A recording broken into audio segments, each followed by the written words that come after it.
Visakha AU engineering college grounds లో మహాసంక్రాంతి సంబరాలు ఘనంగా నిర్వహించబడ్డాయి. సంక్రాంతి పండుగకు ముందే వేడుకలు నిర్వహించడం ఆనందంగా ఉందని విద్యార్థులు, విశాఖ వాసులు అభినందనలు వ్యక్తం చేశారు. కార్యక్రమంలో ముగ్గులు పోటీలు, డూడు బసవన్నలు, గిరిజన నృత్యాలు, తప్పిడగుళ్లు, కోలాటాల వంటి సంప్రదాయాలతో తెలుగుదనం ఉట్టిపడేలా చేశారు. ఈ వేడుకలకు ముఖ్య అతిథిగా మాజీ ఉపరాష్ట్రపతి వెంకయ్యనాయుడు హాజరయ్యారు. ఈ సందర్భంగా ఆయన మాట్లాడుతూ పాతను వదిలి కొత్తను ఆహ్వానించడం, పాశ్చాత్య జీవన శైలిని విడిచిపెట్టి మన భారతీయ జీవన శైలిని అవలంబించాలన్న సందేశాన్ని ఇచ్చారు. సంక్రాంతి అంటే కేవలం పండగ మాత్రమే కాదని తెలుగు రైతుల జీవన రేఖని తెలిపారు. ప్రకృతి వ్యవసాయానికి ప్రాధాన్యత పెంచి రసాయనాల వాడకాన్ని తగ్గించాలన్నారు.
ఇక Visakha AU engineering college grounds లో మహాసంక్రాంతి సంబరాలకు సంబంధించి మరింత సమాచారం మా ప్రతినిధి కన్నబాబు అందిస్తారు. కన్నబాబు,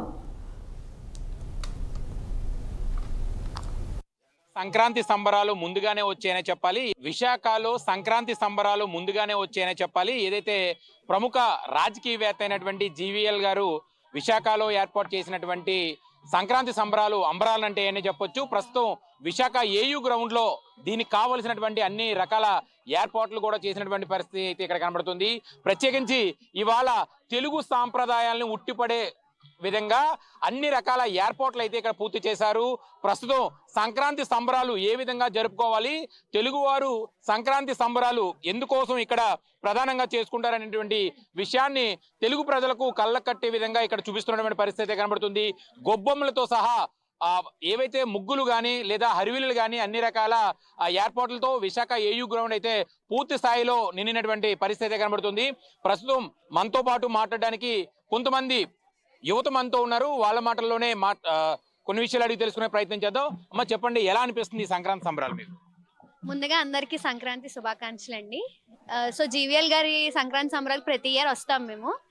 ఇక్కడ మేము ఇప్పుడు జేడీ తరపు నుంచి వచ్చాము, కాలేజ్ తరపు నుంచి ఫ్యాషన్ షో చేద్దామని చెప్పి. అంటే ఫ్యాషన్ డిజైనింగ్ అంటే ఓన్లీ ఫ్యాషన్ రిలేటెడే కాదు, ట్రెడిషన్స్ కూడా ఫాలో అవుతుంది అని ఒక మెసేజ్ ఇవ్వడానికి అని వచ్చాము. మీరు చెప్పండి మేడం, ప్రత్యేకంగా స్టూడెంట్స్ తో మీరు ఇక్కడికి రావడం జరిగింది, ఏమనిపిస్తుంది మీకు? నాకైతే ఇక్కడ మా JD institute of fashion technology college students ని ఇక్కడ తీసుకొని రావడం చాలా గర్వంగా ఫీల్ అవుతున్నాను. ఇక్కడ ఈ ప్రోగ్రామ్ ని చాలా ఘనంగా చేస్తున్నారు. ఇక్కడ మేము పార్టిసిపేట్ చేయడం అనేది మా స్టూడెంట్స్ కి యాక్చువల్లీ చాలా మంచి ఆపర్చునిటీ.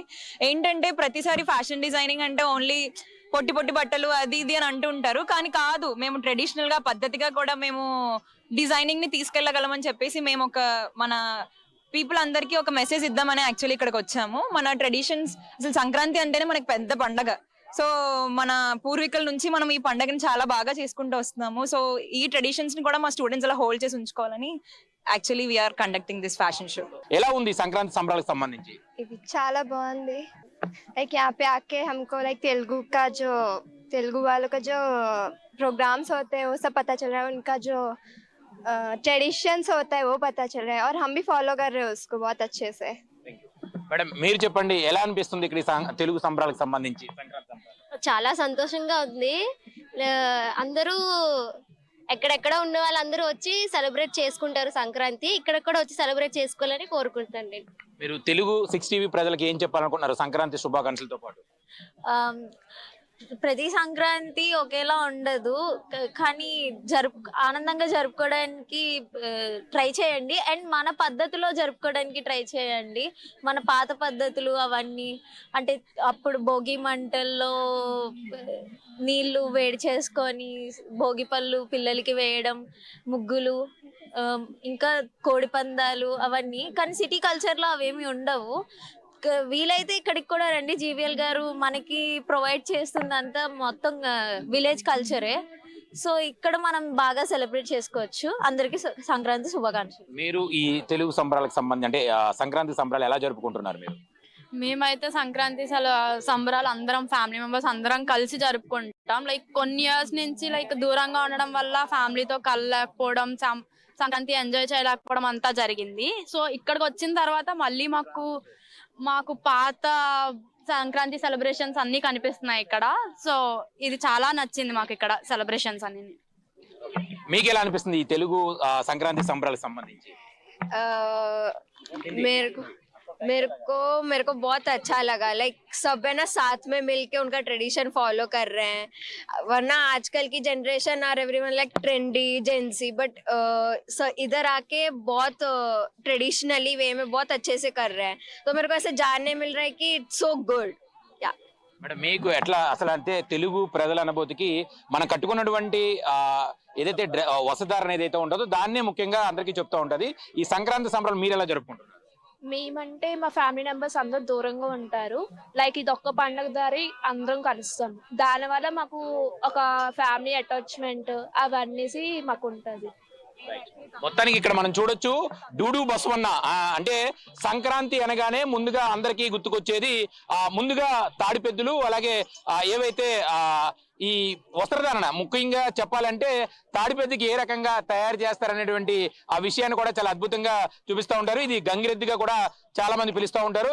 అయ్యా మీరు ఎప్పటి నుంచి ఈ వృత్తిలో ఉన్నారు? ఎన్ని సంవత్సరాలుగా మీరు ఈ పని చేస్తున్నారు? మీకు సంక్రాంతి అనేటప్పటికి ఏ రకమైన వాతావరణం కనిపిస్తూ ఉంటుంది? మా ఒక పెద్దలప్పుడు కానించి తాతల తండ్రుల కానించి ఈ ఒక సంక్రమణం అంటే ఇదే పోషాకారం మాకు ఎక్కువ. ఏంటంటే ప్రతి ఒక్కరి ఇంటికి వెళ్తాం, వాళ్ళు కలిగినంత ఎంతో కొంత ఇస్తుంటారు. 100 ఇచ్చిన వాళ్ళు, 50 ఇచ్చిన వాళ్ళు, 20 ఇచ్చిన వాళ్ళు, 30 ఇచ్చిన వాళ్ళు ఇస్తుంటారండి. ఇక్కడికి రావడం మాత్రం ఈ సంక్రాంతిలో శుభాకాంక్షలు 3 సంవత్సరాలు బట్టి వస్తున్నామండి. 4 ఎడ్లు పట్టుకొని వస్తాం. కిందటి సంవత్సరం 6 ఎడ్లు పట్టుకొని వచ్చామండి. ఈ పోషాకారం మీద మేము బతుకుతామండి. మాకు రెండో పని ఉండదు. ఇప్పుడు సంక్రమణానికి, శివరాత్రికి ఇలాగ తిరుగుతూనే ఉంటామండి. తెలుగు వారు మర్చిపోకుండా ప్రతి ఒక్కరూ అంటే పూర్వం రోజుల్లో సంక్రాంతి సంబరాలు ఏ రకంగా జరుపుకునేవారు ఆ యొక్క విషయాన్ని సిటీలో ఉన్నటువంటి కల్చర్లో ఉన్నటువంటి పిల్లలకు, పెద్దలకు అందరికీ కూడా చూపించే విధంగా గడిచిన 3 ఏళ్లుగా విశాఖ ఆంధ్ర యూనివర్సిటీ గ్రౌండ్ లో ఈ ప్రత్యేకమైనటువంటి సంక్రాంతి సంబరాలు చేయడం ఆనవాయితీగా అయితే వస్తుంది. అయితే ఈ ఏడాది మట్టికి 2 రోజులు ముందుగానే వచ్చిందనే చెప్పొచ్చు. ఎందుకంటే ఉపరాష్ట్రపతి అయినటువంటి వెంకయ్యనాయుడు గారు ఇక్కడికి రావడం, ఆ తర్వాత దీనికి సంబంధించి తెలుగువారు తెలుగు మాట్లాడుతూ తెలుగు కల్చర్ను నేర్చుకోవాలనేటువంటి విషయాన్ని సంక్రాంతి వేడుకల్లో భాగంగా ఈ రోజు ఇక్కడికి వచ్చి మాట్లాడడం కూడా జరిగింది. ఏదేమైనప్పటికీ కూడా విశాఖలో సంక్రాంతి సంబరాలు ముందుగా వచ్చాయనే చెప్పొచ్చు. కెమెరామ్యాన్ మోహన్తో కన్నబాబు, విశాఖపట్నం ఏయూ గ్రౌండ్ నుంచి.